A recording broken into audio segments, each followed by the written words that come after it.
Hey guys, I don't know if you can tell, but I went to see Guardians of the Galaxy Volume 3 or Guardians of the Galaxy 3, and I did pick up some merch at Zing to celebrate. And can I just say, I love the new Guardians of the Galaxy sort of logo.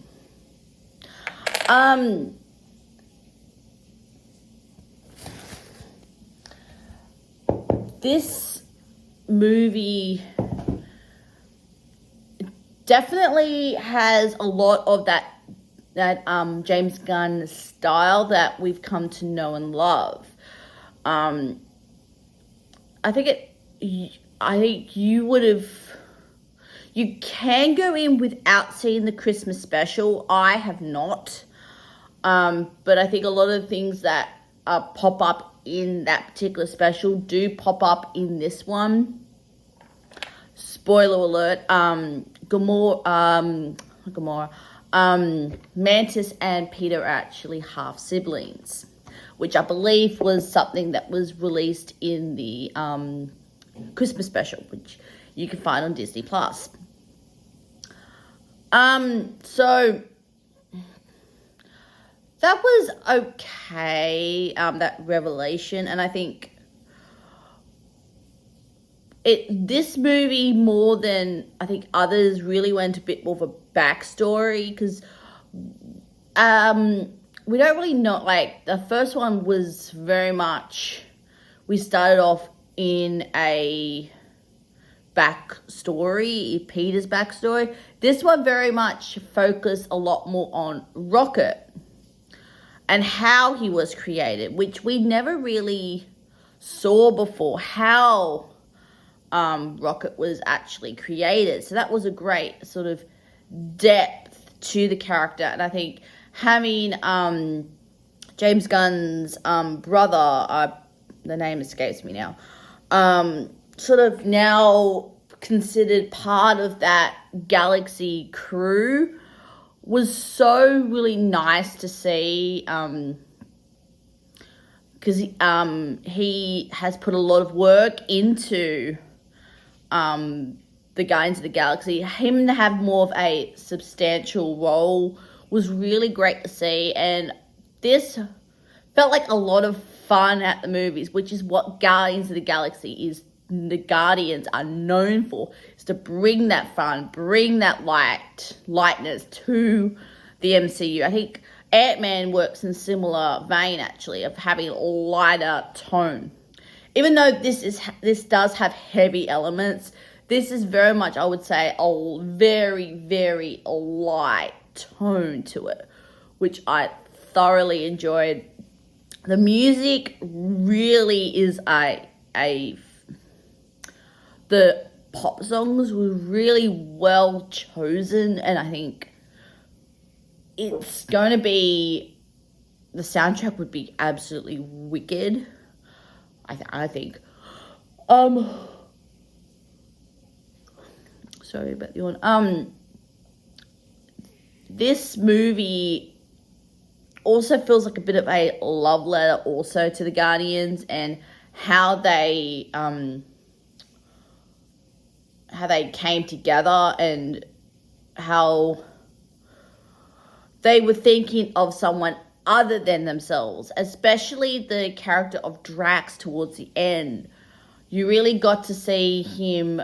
We know in his past he is a dad, and it was really nice to explore a little bit of that aspect of that character, because we haven't really seen that really since the first movie. It was really nice to tap in that lighter side of Drax. You can really tell that all of the actors have really become like a family in 10 years. Yes, I said that correctly. 10 years since they became part of a family. And you can really see like the way Peter, Gamora, Peter and Drax and Nebula, even Groot and Rocket, for a certain extent. You can really feel that they've Gamora, because of where they've placed her at this moment, it's a little harder for her to feel like they're part of the family. But you can really tell that those 5 that have been there since the start really well respect each other and really have a ton of fun. And I do mean a ton of fun. You can really see that there's a lot of love between them. And then the newer characters like Mantis and James Gunn's brother. We have Cosmo, who we met in Guardians 1, come in as like a Guardian. We really got to see him learn how to use his former mentor's arrow. I don't know if you can see it there, but you can see him trying to figure out how to use the arrow that was so connected to his mentor and best friend, Mark Rooker's character. And you can really feel like he felt like a Ravager, but wasn't really part of that family. But towards the end, he becomes part of the family. I think go in knowing this is going to be a lot of fun, a lot of craziness, a lot of action, a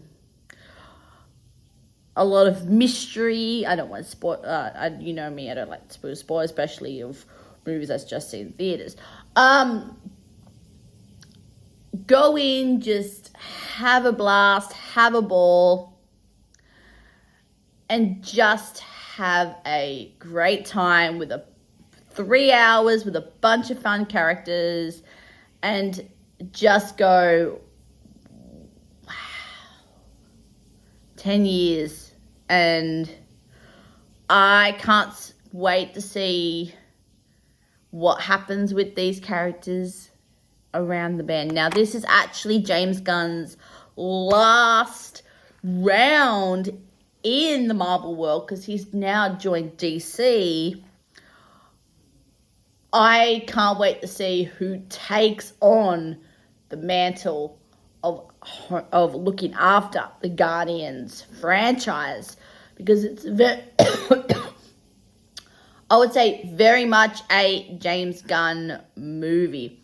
There's only one director I can think of that I would put in the hands, Guardians in the hands, and that is Jon Favreau.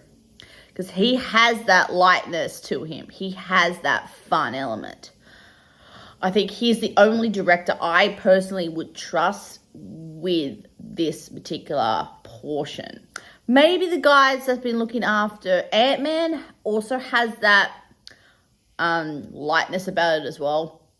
So there's a few directors I would trust with this particular franchise. And it was really sweet to see Nathan Fillion, who, of course, James Gunn has worked with before, in a very prominent role. Now, if you've seen the Rookie, you know that he actually has worn a couple of Marvel shirts, especially, I know for a fact, I've sat through, starting to watch it, you actually see him wear a Galaxy's Edge shirt, and I do believe you actually see him wear a Guardians of the Galaxy shirt on the